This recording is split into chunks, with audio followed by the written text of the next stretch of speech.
Joe! Joe on Joe is the only podcast where Joe talks about Joe. And now, your host, Joe Slepsky. Hello, everybody. Welcome back to Joe on Joe. It's your host, Joe Slepsky, and it is another episode of Joe on Joe Illustrated. This week, we're talking about G.I. Joe number 99. For you new listeners, welcome aboard.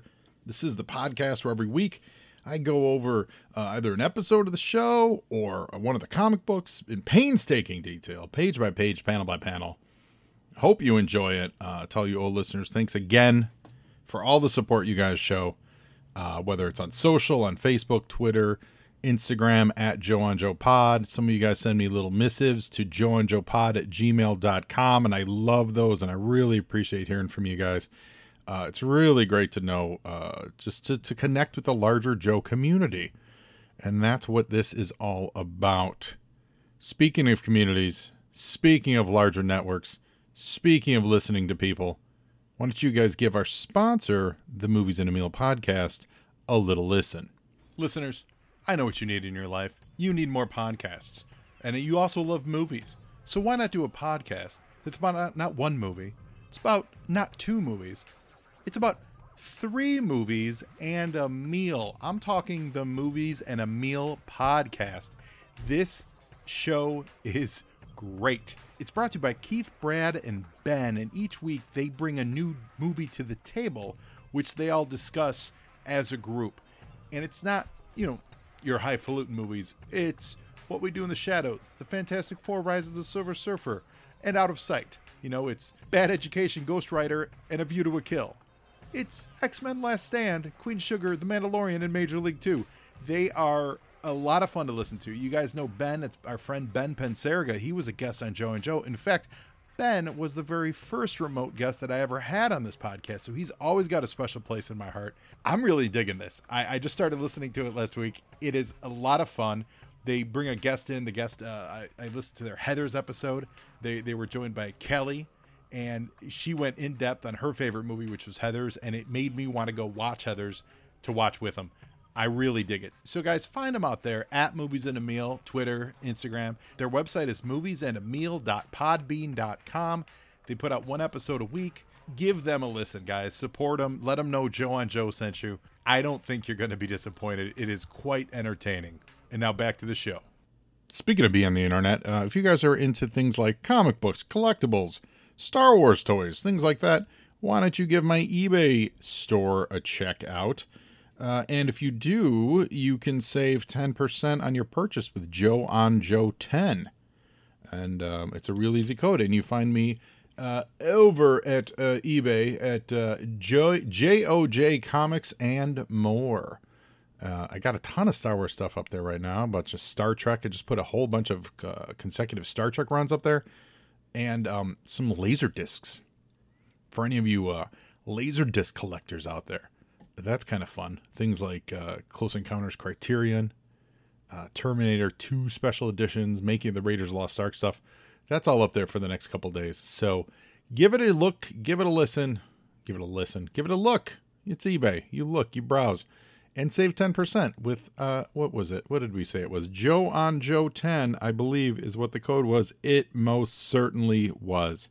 So I appreciate you guys and all the support you give me. So now, we're going to just dive right into it because, you were saying is how we roll.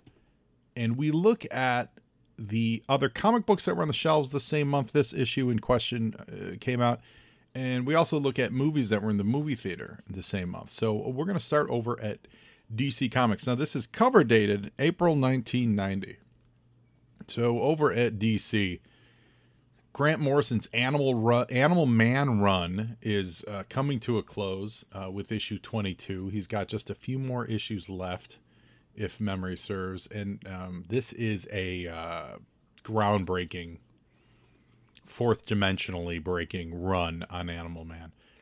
If you've never read it, it's part of that foundational vibe that Vertigo had, along with, of course, Sandman and Swamp Thing, but Animal Man's part of that, initial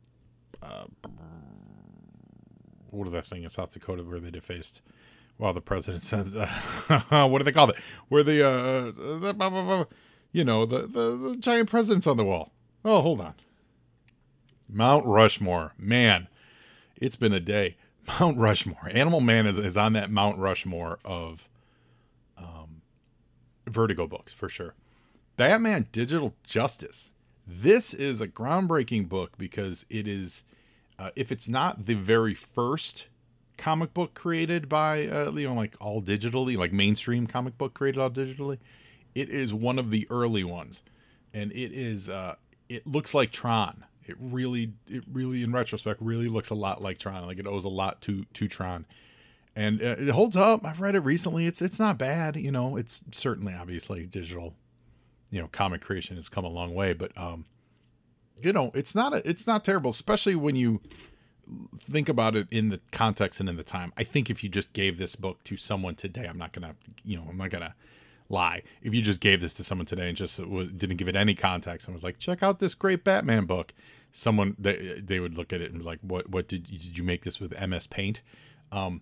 But I've read it and it relatively recently, and in context it holds up. Anywho, speaking of odd older books, I've never seen this book before, but guess what just jumped to the top of books that I need to figure out what they're all about. It's from Piranha Press, and I remember Piranha Press, which it was an offshoot. It was a pre-Vertigo imprint, and it was DC doing, it was their answer to like Epic, and doing like more indie stuff. I believe the early big books of Big Book of Urban Legends and stuff came out of Piranha, but this is a Piranha Press imprint book, The Elvis Mandible. And it's the synopsis here. It says, Elvis Presley's personality is contained in his jawbone. After he died, his jaw takes a journey of its own, leading to some unsuspecting players on a strange journey. What? It says the writer and the artist and the everything, penciler, inker, letter is a guy named Douglas Michael.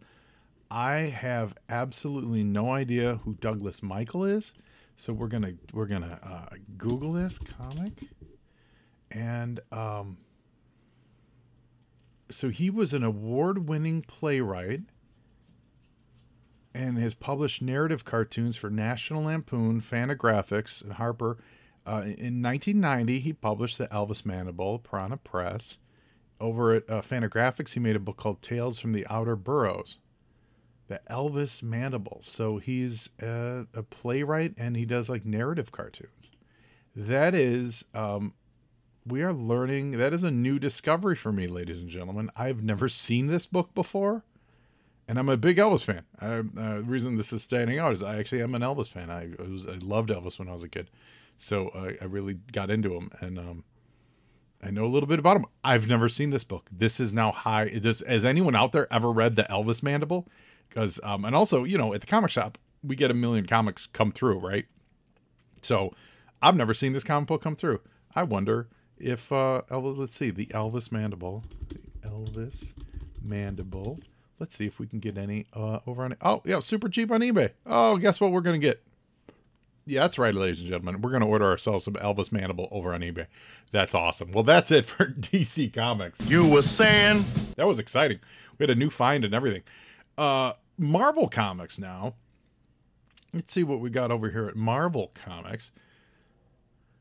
It's a cool cover, an Avengers Spotlight. So Avengers Spotlight was exactly what it sounds like solo adventures of Avengers, and there were always two stories. And one Hawkeye it's Hawkeye's solo book, kind of like Marvel Team Up was Spider-Man's, and Marvel 2-in-1 was Ben Grimm the Thing's solo book. Marvel Avengers Spotlight was really Hawkeye's solo book, and he would share it with another Avenger. In this case, it's the U.S. agent. And is that cover it's a Dennis Cowan cover. Very cool. I really love his work, and it's a neat U.S. agent. So picture, U.S. agent who basically looks like a different costume Captain America. He's just protecting a bunch of kids, and his shield is up, and he's got someone strafing him with machine gun fire, and it's just ricocheting in a really really striking, powerful way. So that's very cool. I have this book. I've read it. Don't recall what it is, but let's go see what else was up there. Oh, Namor the Submariner #1.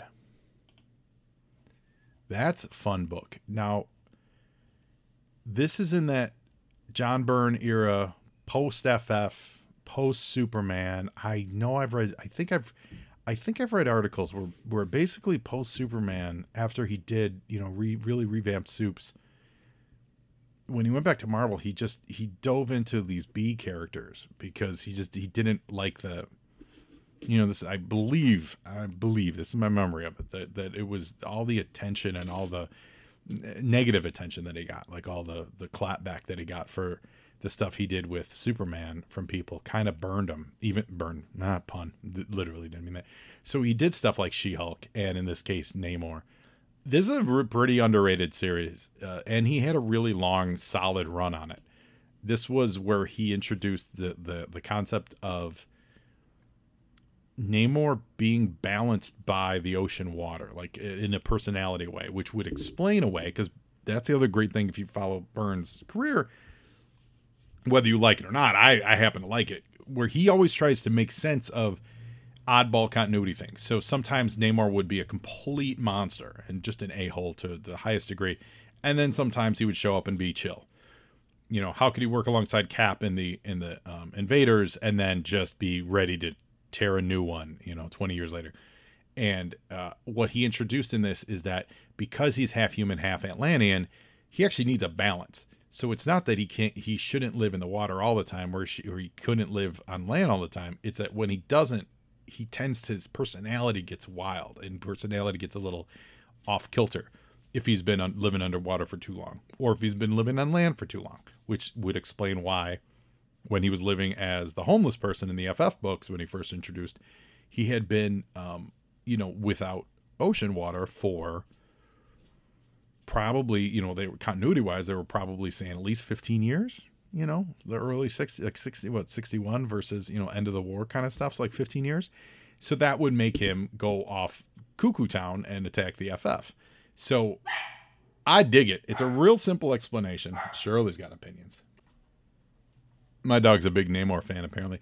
But yeah, you see where I'm going with that. It's a real simple solution to allowing, frankly, writers to have fun with Namor and sometimes make him just a giant, pain in the butt, and sometimes make him a chill dude. New Mutants 88. So we just introduced Cable. Now we get to have this great Cable over the not dead, but unconscious body of Pyro with Blob like kind of sneaking up on him. This is a great cover. All credit to Liefeld for it. We had our fun with them, but this is a fun cover. I don't like, even though absolutely the colors are true to the colors of the characters, but I wish they would have colored, if you guys know this cover, I wish they would have colored the Blob's blue a little differently from Cable's blue, because you have Pyro in the orange and red, and then you have Cable, who his outfit is kind of like blue jeans color, and then the Blob wears, whether it's a black costume or a blue costume, so they're using that black blue highlight on the Blob's outfit. So it sort of blends in, but you could imagine if like they used a different color on Cable or even on the Blob, that cover would pop even more. But I do actually genuinely enjoy that cover. Always have. It's a whole lot of fun. Let's see. MODOK is on Quasar #9. Now, if you guys didn't watch MODOK, the cartoon, what was it on Hulu? I think it was Hulu. You need to. It's fantastic. Really, really, really, really, really great. Friend of ours, Jordan Bloom, is the executive producer, and it's fun. It's funny. It's very, it's very much like that, like the Harley Quinn kind of irreverent kind of cartoon show, but it's just fun. And it's like the Harley Quinn show meets the stop motion Robot Chicken stuff. Whole lot of fun. We had a big signing for it over at Golden Apple a few months back when it launched, and it's MODOK. And it gives more personality to MODOK than he's ever deserved in all of his career. So he's in Quasar 9, and I urge you guys to check out that MODOK TV show. Hopefully they get a second season out of it, because it's really, really funny. Patton Oswalt does MODOK, and the whole cast is just dynamite and so much fun. Let's see here. What else do we got? Oh, over in What If, it's what if the X-Men had stayed in Asgard, and you've got Thor Frog versus Thor Storm. I always dug that they thought Storm was noble enough to carry Thor's hammer. That was really cool. Because I agree, she's pretty great. And Wolverine 23. This is a dope cover. This is another John Byrne. I always show my it's never a long guess as to who some of my favorite artistic influences are, but this is a dope cover. This is John Byrne, and he's doing a cover. It's a close up of Wolverine's face with an all black cover, or mostly all black cover, and with like a green wash for any highlights here. So it's like a kind of a black and a light green, like a mint green cover, and reflected in Wolverine's claws is the bad guy, the villain, and I think it's that. Who was it? I think it's that vampire kind of thing villain that I forget the name of it. Anyway, it's a cool cover, and it feels like it's also a reaction to did McFarlane do his Hulk cover yet? I feel like it's a reaction to the McFarlane Hulk cover. Let's go up to the Hulk covers. Let's see Hulk. Yeah, McFarlane totally did. It's Byrne's answer to the McFarlane Hulk cover, where McFarlane exaggerated Hulk's claws in order to show the Hulk, like, so you could easily tell in the claws. And Byrne is absolutely, and I believe he's doing this 100% on purpose. He is drawing the claws as realistic as possible, like to size and scope and shape, and then putting the reflection in there to kind of show you, like, sure, you can exaggerate and have all the fun you want with the claws, but this is what it would really look like were he reflecting the claws. I do absolutely feel this is his answer to that McFarlane Hulk, was it 341, 340 cover, 100%. So look that up, Hulk or Wolverine number 23. You'll see what I'm saying. Plus, I'm also always a sucker for the heavy black, and then you choose which things to highlight to show the accents on. I think it's great. It's also a fun artistic cheat because you can, you don't have to draw everything and it still looks really, really good. You were saying? I was saying. So we're now going to look at movies that were in the movie theater at the same time as G.I. Joe number 99. And in order to do that, we have to go to the Wikipedia page, which I moved off of when we were looking up eBay to find the Elvis Mandible, which I'm absolutely going to finish buying as soon as we get done recording here. So here we go.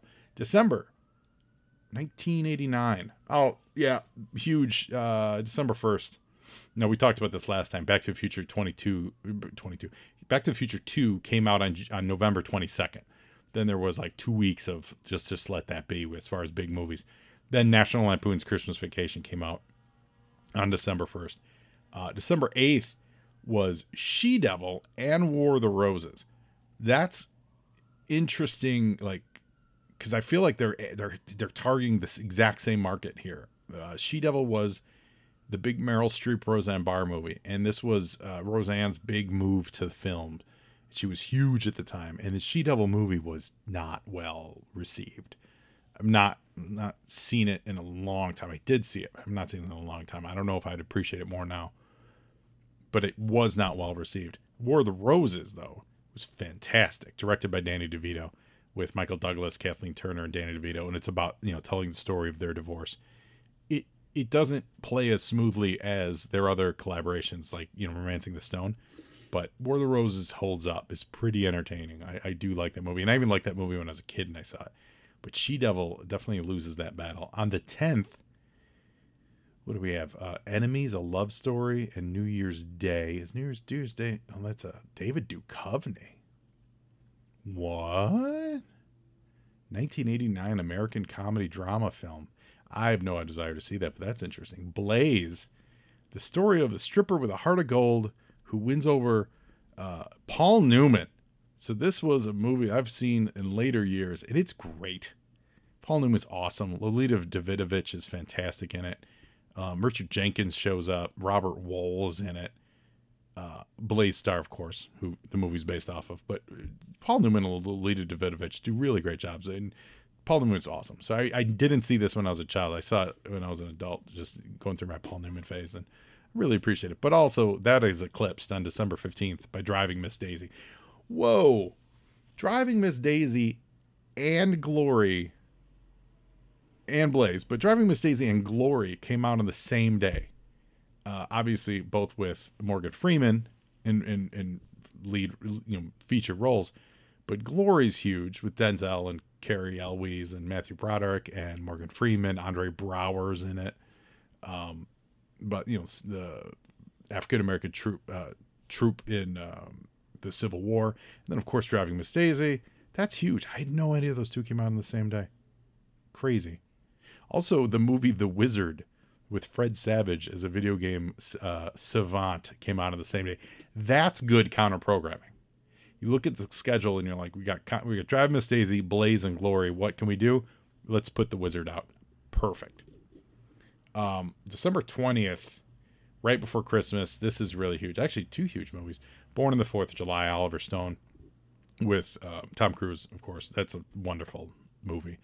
And then Roger and Me, the documentary from Michael Moore, which was really, really, really big and groundbreaking. It wouldn't have been a big release, because it's a documentary, but it went on to be huge. Like, it had a huge impact. But that's wild. It came out the same week as Born on the 4th of July, but it absolutely had a huge cultural impact, probably more so than it did financial impact for sure.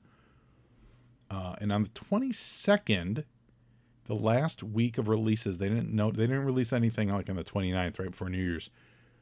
Steven Spielberg's Always, with Richard Dreyfuss and Holly Hunter and John Goodman. This was the pilot that died. Wasn't this the pilot that dies and he's reincarnated? Audrey Hepburn was in this. It was her final movie. Interesting. I haven't seen this since it was on HBO a million times, because it was on HBO a million times. And then the award-winning classic, Never Let You Down, Tango and Cash, Sylvester Stallone and Kurt Russell. That's a packed month, guys. Oh, Tango and Cash also had Terry Hatcher. I forgot about that. That's a packed month. That's a lot of big, big movies. Really, really big movies coming out that month. So that's it for You Were Saying. And now, mass is ready. So let's talk G.I. Joe number 99. First, this cover, which I'm not a massive fan of. I gotta be honest here. I don't know what's going on with the inks, if it's the reproduction or if they just brought in someone with a paint roller to ink Lee Weeks' work, or if Lee did this, I'd be shocked. Or if this is something in reproduction. I would love to see the original unscanned, I guess, so like the original art pages for G.I. Joe 99 for this cover, because this looks like someone took a Sharpie and inked the delicate line work of Lee Weeks with a giant Sharpie. It's not great. I'm not a fan of it at all. Design wise, it's fun. It's got a good angle. I can't place exactly what vehicle this is. I know some of you guys would be pissed at me for that, but I'm sorry.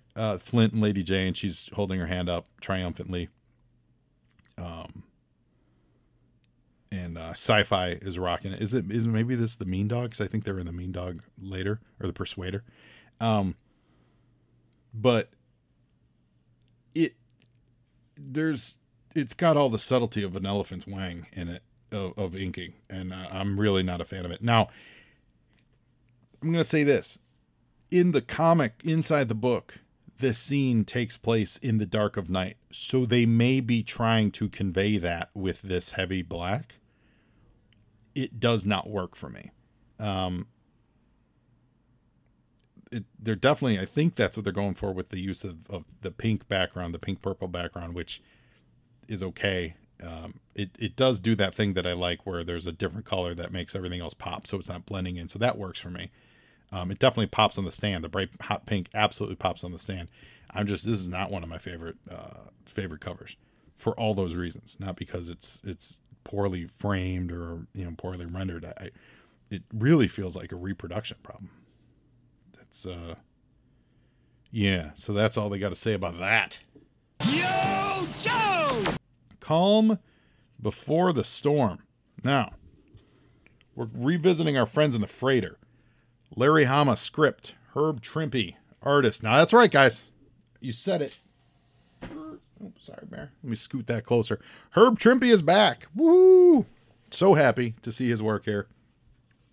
I'm not sure how much more Trimpe we're going to get on the Joe books. Again, I'm rereading these as I go, so I don't really recall how much more he does. I know we get Mark Bright back for issue 100, but it was great to see Trimpe on this. And overall, big grade A. Bob Sharon coloring, Rick Parker lettering, Bobby Chase is the editor, and Tom DeFalco is the editor-in-chief. And we pick it up inside the landlocked freighter that was just forcibly shoved into a dormant volcano and then had that volcano collapse on it. And we get Zartan trying to wedge open, trying to crack open a cargo hold door with Tyrone. When will Tyrone get justice? Justice for Tyrone. I really hope he doesn't make it out of this freighter, because I want one day for us to find the bones and realize one of those bones is Tyrone. Because I think that scene happens, that they find all the bones of the people in the freighter, and I can't wait to learn that one of them is Tyrone. He wasn't on my radar back in the day. I don't think I cared. I care today. Yo, Joe! And we see here that Zartan and the gang, Mindbender and Raptor, they figured out what happened. That the reason they get this door open and it's collapsed, rocks have collapsed all around it because they're in the volcano. Now Billy catches on that there's a draft so that they might be able to dig their way out. And Zartan's really kind of taking control and trying to take charge. We learn that Raptor and Mindbender have been off kind of doing their own research. Now, if you look at some of the artwork stylings in this Trimpe era, now this is 89. That image stuff is just starting to come, and we're talking, like Liefeld is just hitting in the scene, and Larson is just hitting the scene. And if you guys know, Trimpe's style went from, he's a master, because he modified his style to match what would be the image style, which is not great, but it's the image style. It was what was selling. And I see some of that in this. There's some of this. There's a more delicate line work. There's a less, like, if you look at the just some of the ways he's drawing these faces and everything. It's not as grounded as his Hulk stuff, which might be just age and changes, but it also might be the start of him adjusting his style to the times. And for reference, specifically, if you guys want to see what I'm talking about, fast forward a few years, and I want to say it's probably 5 more years from here, the Fantastic Four Unlimited, not Unplugged, but I think it's the Unlimited series that Trimpe penciled, and it's very much an all image style. And you see what he's doing, and you see that he's a vet of like probably 4 decades at that point, and he's able to do the style that is absolutely selling hotcakes at that point. And it's like, that's a master. Now, laying an opinion on it, I wasn't a huge fan of it. But when you look at the whole thing and go, oh wow, that's what he was doing. He was towards the end of his career, absolutely changing the way he did business to match the market. Is so commendable. For real, it's an amazing thing, because you don't see that very often. A lot of artists, you'll say, oh, I liked your early stuff or whatever, and whether it's a decline or whether it's a change, you could still say, oh, that's their style. With Trimpe, he ends up, it's still noticeably him, but it's him because you know that if you hold up that era to his earlier Hulk stuff per se, it's crazy. It's crazy. So I see some of that here. I see some of that, the beginnings of that here. This also might have been a little bit of a fill-in, So anyway, here we go. Yo, Joe! And we see that some of the Vipers are flipping out. we're learning. There's a lot of this is exposition for us and setting us up to let us know that these guys are going to be able to survive for a little while, but they still got to get out there. So we get checked that we learn that there's water, so they're able to survive. There's some sea rations. But of course, Captain Min is very upset because they taste terrible because all they are ham and lima beans. Wah, wah, wah.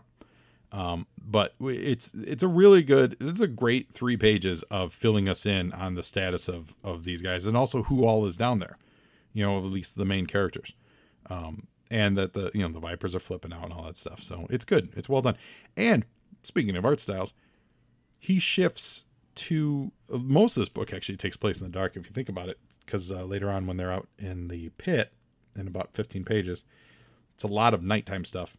Speaking of that Wolverine cover, he does a really good job with handling these solid blacks and making sure if you're looking at this, you're not in a well-lit area. There's heavy shadows, really strong use of lighting, or even actually the lack of lighting to get to convey what's happening. It's very nice. Yo, Joe! So before we get to the next page of story, we have a 2-page Popeye spread, which we've talked about this before. Whoever animated these Popeye ads, this is way better. They're animating above their pay grade. These Popeye ads are really gorgeous, and the colors on them are really, really great. So whoever is responsible for these ads, kudos. They're great. And so we're still in the freighter, and we see Zartan taking this leadership position. Fred 7 tries to, assert himself, and Zartan slaps him down. He slaps him down so much, or Zartan slaps him down so much that Raptor and Mindbender and everybody basically, it looks like they're going to just beat up Fred. Like that's how much. And Zartan says it always pays not to have made too many enemies during one's tenure in power. So Zartan feels pretty good. I like this middle panel, the coloring on it with casting Zartan all in green. Remember in this, it is in the comic that Zartan Nutkin is aversion to sunlight. So you got to imagine he'd be very, very comfortable in the dark here. I dig it. I don't know if that's going through their head at this point, but if you recall, that was the thing. Yo, Joe!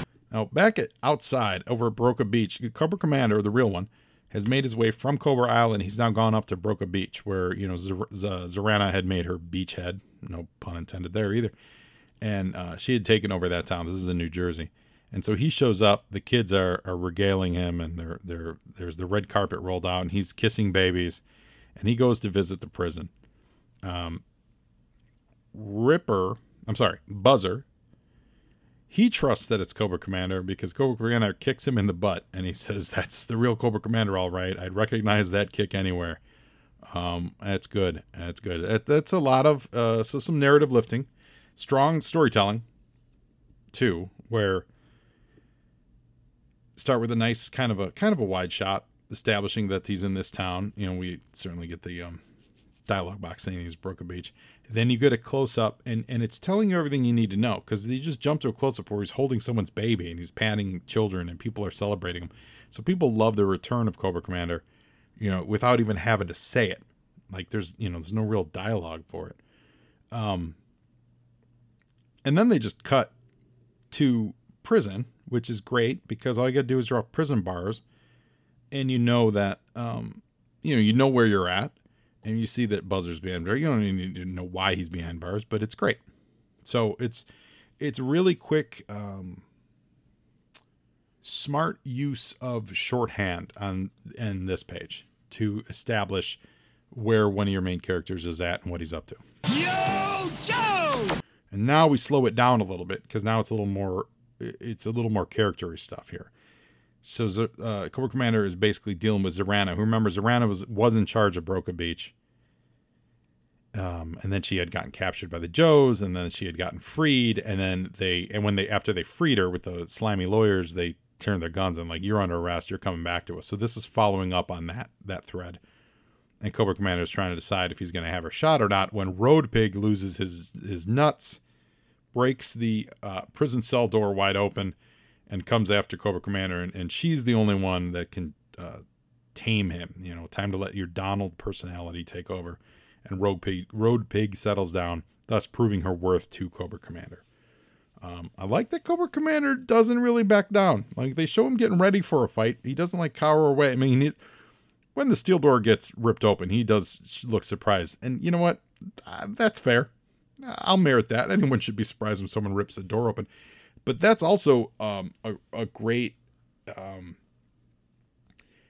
storytelling thing. They use it a lot. I'm trying to remember where else I've seen it, but I've seen it. You see it a lot. Like Superman, Man of Steel did it, and a million other plays. Oh, they did it in the Fast and Furious movies when The Rock was going to prison, and he was held by chains. And Clint Eastwood's kid, Scott Eastwood, said something about The Rock's kid, and he just snaps his chains and holds him upside down.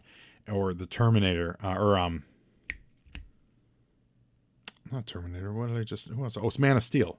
When they had him in chains and he just kind of pops him off like, I'm only here because I want to be here. And that's what you're showing here with Road Pig. Like, he's only being held here in prison because he's here to protect Zorana. He could escape at any time. That's a great move. I love when they use that. It's a really fun trope. Yo, Joe! Elsewhere, this frightening bus driver, I have a feeling modeled after Ralph Cramden. Great. Close up. You don't really even know what it is though. Until it just says, until the dialogue box, get off my bus and take that mutt with you. Just a great, fun thing. And I'll never get tired of the joke. I'm Mutt. The dog's name is Junkyard. And we're in Millville, New York. Now this subplot that starts here is, it is ripped straight out of the cartoon. It's also ripped out of, wasn't it early on? Wasn't it Clutch that went home? So it's a little bit of a recycled plot, leading into issue 100, but it's always fun. And, it is what it is. It's Cobra goes into towns and takes it over. Now, what's subtle here about this is we see that it's Mutt and Junkyard, and then Spirit is with them. And they go to this town of Millville, and Millville is it's rundown. Speaking of the movie Roger and Me, actually. Yo, Joe! Very apropos, because this is it. This is the story of Flint, Michigan. It's a mill town. It's a car town. Or car factory town, where the factory is up and left and the mill's up and left. So all the money has left town. So everything's run down and no one has anything. And before I even teased what issue 100 was, I forgot what it was. As I was reading this, and Mutt is describing, this is where his Uncle Jeff lives. So he used to spend his summers up here and everything. I was like, oh, this town is ripe for Cobra to come in and take over. It's just, this is what Cobra Commander built his empire off of. And sure enough, spoiler alert, that's what's going to happen in issue 100. So we've seen that before. We've seen it before in Joe. We've seen it before on cartoons. It's a thing. And it always works because it's true. It always works because it's true. So these guys are walking the streets though, and they're not that old. They get called, stay off the streets, old timers. Your time is over. The fast trackers rule. Apparently the fast trackers are the local toughs. And they throw a can of it's probably a can of beer. I can't really tell from this rendition. It's probably beer at them. And Mutt says, nothing changes, Spirit. Kids still think they have all the answers. And Spirit says everything changes, Mutt. Yo, Joe! Everything. Spirit knows what's up. It's also, we don't get a ton of Spirit stories. That's great. Don't get a ton of Mutt stories. So this is awesome. I love it. And it's this old, I don't know, I guess it's a Victorian, but this old house that's standing next to an abandoned house, which is a great piece of storytelling. So the house itself is overgrown with brushes and stuff, but next to it you just see looks like there was a fire and nobody even bothered. It's where Uncle Jeff lives. So they're knocking on the door, and crazy racist Uncle Jeff answers. He says, you didn't tell me your friend was an Indian. Mutt says, I didn't think. And now he, oh, no. I ain't prejudiced or nothing. I'm just saying is all. It's like, okay. Well, all right. Sure. That's fun. And we learn that Uncle Jeff sits in the kitchen most time. All he has is instant coffee. Yo, Joe! And what's happening on these scenes is really, really good. Larry's painting a great picture of life in these towns when all the opportunity leaves. What Uncle Jeff says is, don't know why you bothered to come here. Your cousins all moved to California. After your aunt died, there weren't no jobs here anyway. I'm just sitting here by myself waiting on death to catch up with me. And nothing happens. A wonderful illustration technique. I almost called it a trick, but it's not a trick at all. It's just a technique where it's the same image 4 times, wide across. The guy's sitting at the kitchen table, Uncle Jeff staring out the window. The house is all broken up. And everything's the same, first 2 panels, except the dialogue. Then the third panel, Mutt and Spirit look at each other. They share a glance. And then in the 4th panel, they're both distracted by an interrupting junkyard just saying woof, which breaks the tension of this moment. It's great. Yo, Joe! And what's amazing is they don't follow up on what Junkyard's breaking the tension about. It's just Junkyard realizes the room's thick, so I need to break this up because we jump right to Broca Beach. And Zorana is explaining to the real Cobra Commander, the real one, how they brainwashed Clutch and Rock and Roll. And so she's showing them with this computer, it synthesizes an ultrasonic tone that will oscillate a microcrystal we secretly implanted into their brains. The tone is capable of penetrating 3 feet of steel reinforced concrete. Now, this is new news to us. So, we were never told that they implanted a microcrystal in their brains. We were just told that they were brainwashed by the brainwave scanner. So, I'm not sure why we need to gild that lily, but we do. And she says that they've had a surveillance team following those 2 specifically day and night. Now, this is day and night for months, because remember, with the whole Snake Eyes getting healed and surgery and Scarlet, that took months, and Scarlet got letters from those 2 Joes recovering and all that stuff. So they've been surveilling these guys probably for 4 months, 3 months maybe. Yo, Joe! And right now they surveil them at the Pentagon because Clutch and Rock and Roll are here, and they're in front of the jugglers. And I like we're getting right to it. They don't even go for the question. They just say, it just goes to, you know who we are, Senator Hagel. As a reply for the record, yes, they both say yes. And might I point out to the panel, the witnesses were uncooperative. And they're calling into question their accounts of being held prisoner by Cobra. You know, they think they're BSing them. They think they're lying about it. And this is the Senator. So this is Senator Hagel, who I think is a Cobra stooge. And so he's in front of the jugglers making his point that the G.I. Joe team needs to be disbanded. And why do we still need them if Cobra's gone legitimate? And how do we justify their complete disdain for private property? You know, he's holding up a newspaper with some destruction on it. So this is leading up to, leading up to a bigger subplot that we're going to have to deal with of G.I. Joe running into some political issues. Yo, Joe! Now, they're apparently spying on them inside the Pentagon. So there's a van that can actually hear them, and I guess it's through that subcutaneous crystal thing, which that's probably why they add it, to explain how they can monitor what's going on. So Zorana says they know that the Joes are teetering on the edge. So if they could figure out another debacle to implicate the Joes in, then they'd really be able to push it over the edge. So as they're leaving the Pentagon, Zorana puts forth the idea that, hey, what would happen if the 2 Joes went berserk and wrecked their own headquarters? Like, they'd never be able to rebuild it. And Cobra Commander likes that idea quite a bit. Yo, Joe!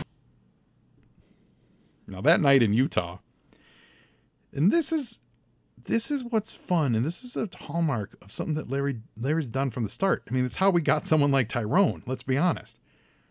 You have these stories going on, and there's plenty of characters to juggle, and instead of just kind of getting to it, he takes time to flesh out these two young girls who are UFO junkies, and they're in Utah in the dark of night. In the dark of night. Tiff and Roxanne, and they're investigating what they think are UFOs, and it turns out it's the G.I. Joe, it's the pit in Utah, the G.I. Joe comings and goings. But like, you could have just got to that. And that's what I think separates a really, really talented writer like Larry from, your average comic writer, where he decides to add some character and add some depth to this story and raise the stakes a little bit, because now you got these two young girls on their dirt bikes, or one dirt bike rather, and they're spying on what they don't know. They think it's like an Area 51, and they think they're seeing UFOs, right? And so we got a page here of just these two strange girls investigating what they think are UFOs. It's fun. It's great. Now, as soon as they say Utah, we fans know that they're talking about the pit, but they don't. There's a error here. They say the desert are really UFOs. We don't want to be waking up any sleeping aliens. That's for sure, especially since neither of us is Ridley. Now, it should have been Ripley, and it is a D. It's not a P. It's not a cutoff P or anything. But Ridley Scott, of course, directed Aliens. So I wonder if that's where they made the error, and I wonder if at what point it was. Well, obviously, it wasn't caught, but so they say neither of us is Ridley.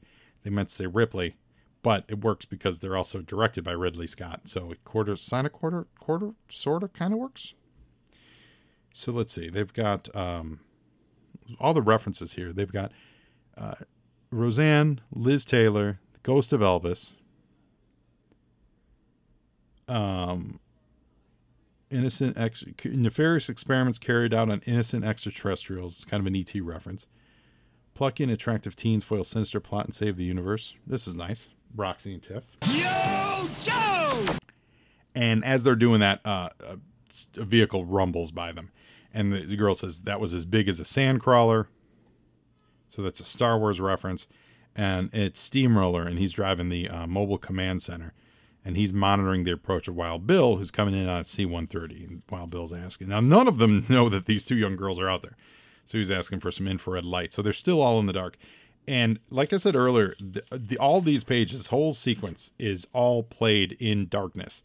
And it's not day for night darkness. It's drawn really, really well. The use of shadows and form and light sources on these pages is kind of a masterclass. I'm not going to do as good a job describing it as you would if you just picked it up and looked at it. Like, all the shadows are in the right places. He chooses the right moments to highlight certain things. It works really, really well. Yo, Joe! C-130 buzzes the girls.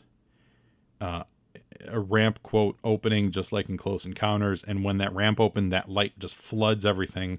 So then that blacks out the fronts of the people walking out. It looks like it might be sci-fi and, well, I guess it'd be Clutch and Rock and Roll and maybe sci-fi. Two Earthlings and an alien, these girls say. And then two spotlights hit them. So now they're basked in light and they're then fully illuminated, but the land around them isn't. It's still in shadow. So it's just really, really strong. Yo, Joe! And then in this first panel, the Joe vehicles are still in shadow. It's kind of really hard to make out what they are.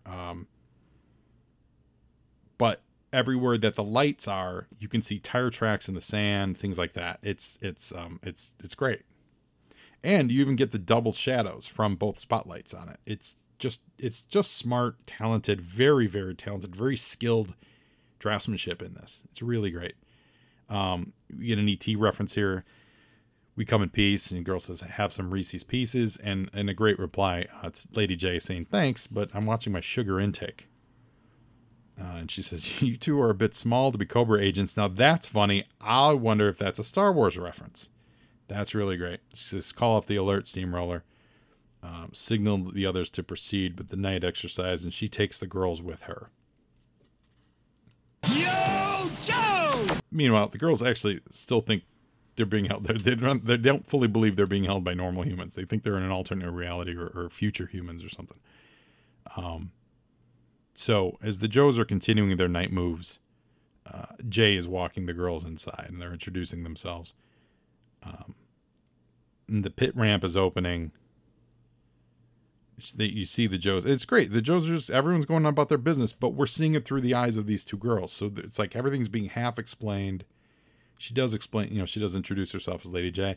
This final panel on this page, you see the C-130 cut intersected by spotlights on the ground that are giving you the shadow of it.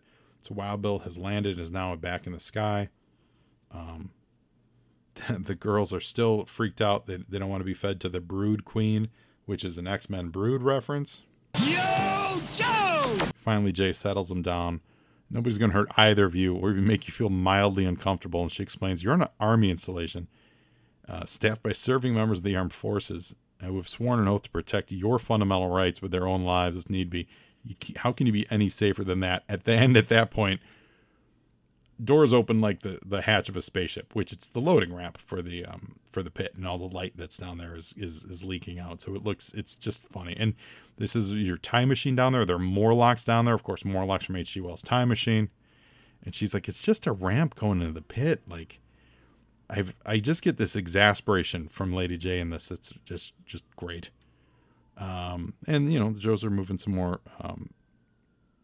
vehicles, and this is when Jay mentions something about there will be no brainwashing. And when she says brainwashing, Clutch kind of gets a sharp pain through his head, and that it's a little trigger to us again that those guys are there and they're the ones that have been actually brainwashed. Yo, Joe! Steamroller here. Skies are clear except for a pythonized Conquest X-30. So the Cobras are in there. Now it's so dark though we can't actually see that. So we have the Conquest Python Conquest pilot telling us that. And I like that. I like they didn't break the artistic conceit of everything's in black because it's pitch black outside. But they tell us that if we know what pythonizing is, and we know that makes it radar resistant, and that's what's going on. So Zorana's in this pythonized Conquest. They're flying over it. They can see the edges of the pit. That they know. They mark the area. They know this is where the Joe team is. And so all she has to do is activate these guys, Clutch and Rock, with the ultrasonic tone and let them destroy everything around them. Yo, Joe! And finally, we're going to wrap this up. And Broca Beach, Cobra Commander is there. And he has gathered the entire beach. This is a great splash page. It's a 4/5 of a splash page. And Cobra Commander has basically called out everybody, the whole town. They're going on a march. They're going to attack something. We don't exactly know what yet. But I will say this. This page, Kirby. This is a very Kirby-esque page. It's one of those pages that can only happen in comic books, where everything is happening at the same time, on the same city street, within the same confines. There's multiple HISS tanks. There's airplanes coming out of buildings. There's buildings cracking open. There's troops. There's helicopters. Like, you know what I mean? Like it's like everything moves at once. You see it in cartoons. It's that moment when, all right, everybody, we're going, and everything in the whole place flips out and everything gathers. Logistically, everyone would just drive into themselves, but it works great in a splash page. And that's what this is. This is solid. This is a really good looking splash page, and heralding it is Cobra Commander. He's marching, right? Yo, Joe! And we see that we're going to the town of Millville. So all these helicopters, they lift off and they take off into the sky, and they're heading towards Millville. With next issue being the Seeds of Empire. It's a special double-sized issue, so don't miss out next week for our episode of Joe and Joe. It's going to be a double-sizer. Get twice as much of me hammering in your ear. Over in Postbox, the Pit, we've got letters from Christopher Smith out of Ambler, Pennsylvania. Sir John Johnson out of Portland, Connecticut. Sir John Johnson. That's a great name. Is he a real sir? What's happening there? Carl Nelson out of Vienna, Virginia. Michelle Robbins, who wants to remain anonymous by request. Lynn Tucker out of Las Vegas, Nevada, and John Talcott with no address on the letter. John Talcott writing from the Witness Protection Program. And going back to Lynn Tucker's letter, she puts out a plea. And so this is $89.90. Help me convince Hasbro that reissuing the original Joes would be a good idea. Not only would it give people like me a chance to pick up missed figures, but it might slow the introduction of new characters. So I think fans, and there's a couple other moments in these letter pages where fans are kind of lamenting the new character fiesta that they're getting every year. So that's it for G.I. Joe 99, guys. I think it's an exciting issue, of course. I think it's got its flaws, but I think it's absolutely set us up for what's going to be a slam bang double issue. And I can't wait to be here next week with you. So until next time, now you Joe, and Joeing is half the battle.